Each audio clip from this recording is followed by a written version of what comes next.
Bienvenue au cours de préparation à l'examen de certificat TPM1 Entreprise. Dans ce cours, on va voir ensemble les principes du réseau Wi-Fi. Dans le premier chapitre, nous allons explorer en profondeur les bases du réseau Wi-Fi. Donc, un réseau sans fil ou un réseau Wi-Fi est une façon de connecter des appareils sans utiliser de câbles.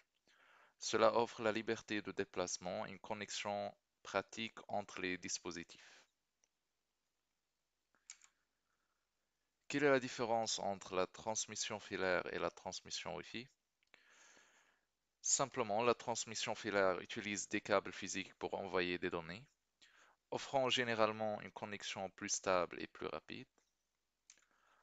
En revanche, la transmission sans fil transmet les données par des signaux radio ou infrarouges, permettant la mobilité, mais bien sûr pouvant être plus sujette aux interférences et aux variations de vitesse.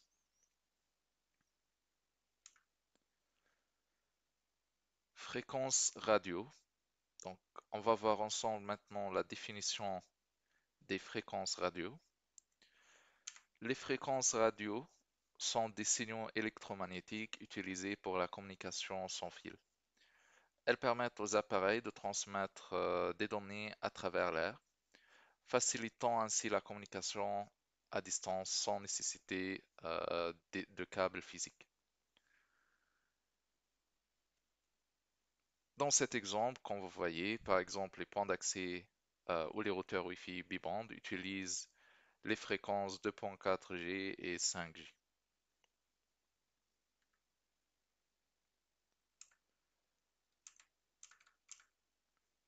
Pour diffuser le Wi-Fi, nous devons utiliser des antennes. Voici quelques types simples des antennes. Antenne parabolique ou satellite, antenne secteur et antenne omnidirectionnelle. Les antennes paraboliques sont utilisées pour les installations de type point à point.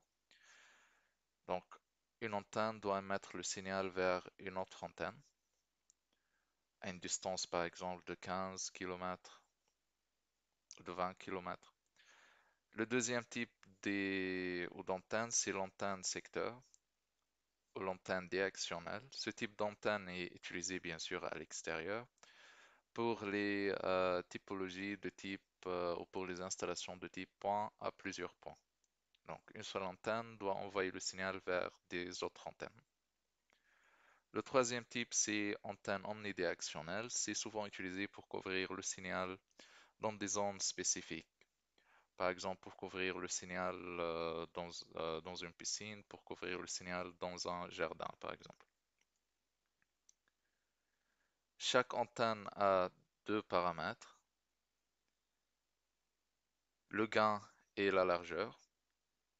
Le gain représente la capacité de l'antenne à concentrer le signal. Le largeur ou la largeur peut être considéré comme l'angle de couverture de l'antenne. Dans ce chapitre, on va parler de la norme 802.11. Le 802.11 est une série de normes pour les réseaux locaux sans fil. Ces normes établissent les spécifications techniques pour la communication sans fil. Chaque norme dans la série, comme le 802.11n, 802.11ac, 802.11ax, définit les caractéristiques spécifiques du réseau sans fil, telles que la vitesse, la portée et les fonctionnalités. Il faut noter que le 802.11n, c'est le Wi-Fi 4, 802.11ac, c'est le Wi-Fi 5, 802.11ax, c'est le Wi-Fi 6. Dans la norme 802.11, on a divisé les bandes de fréquences 2.4G et 5G en canaux plus petits, de sorte que chaque système RF ou radiofréquence peut utiliser ces canaux pour la communication sans fil. Si vous avez un exemple qui montre la répartition des canaux 2.4G, donc les appareils peuvent utiliser des canaux qui commencent par 1 jusqu'à 14, et les canaux 5G, comme vous voyez, il y en a plus des canaux. Il y en a les canaux de la bande numéro 1, par exemple 36, 40, 48 48, ensuite 2, 3 et 4. Dans le 802N, 11N, désolé, le canal HT, en anglais High Throughput, a été défini. Donc le HT, c'est une technologie qui améliore la vitesse du réseau Wi-Fi pour des connexions plus rapides.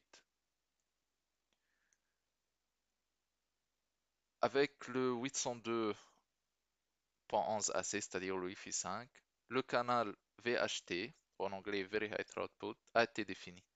C'est une technologie encore plus avancée qui augmente la vitesse et les performances du réseau Wi-Fi.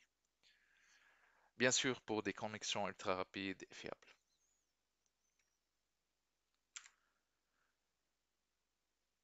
MIMO, donc quelle est la définition de la technologie MIMO?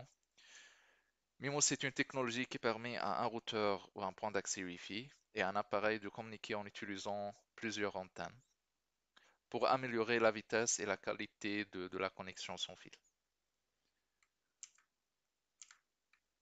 Le MU-MIMO, c'est une version avancée du MIMO qui permet à un routeur Wi-Fi ou un point d'accès de communiquer avec plusieurs appareils en même temps, améliorant ainsi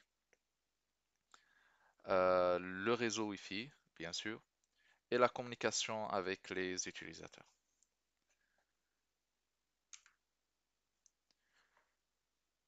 Si vous avez une comparaison entre le Wi-Fi 5 et le Wi-Fi 6, donc il faut noter que le Wi-Fi 5 802.11ac n'utilise que la bande 5G. Le Wi-Fi 6 utilise la bande ou les bandes 2.4G et 5G. La vitesse ou en utilisant le Wi-Fi 6, bien sûr, est plus rapide que la vitesse de Wi-Fi 5. Et si vous avez une comparaison entre les trois standards ou les trois normes, par exemple, la vitesse sur le Wi-Fi 4 peut arriver jusqu'à 600 mégabits par seconde, alors que sur la norme Wi-Fi 6, on peut avoir une vitesse jusqu'à 9,6 gigabits par seconde. Comme je vous avais dit, le Wi-Fi 5 n'utilise que la bande 5G, les autres utilisent 2.4G, 5G. Avec le Wi-Fi 6E et le Wi-Fi 7, on peut avoir aussi la bande 6 Go.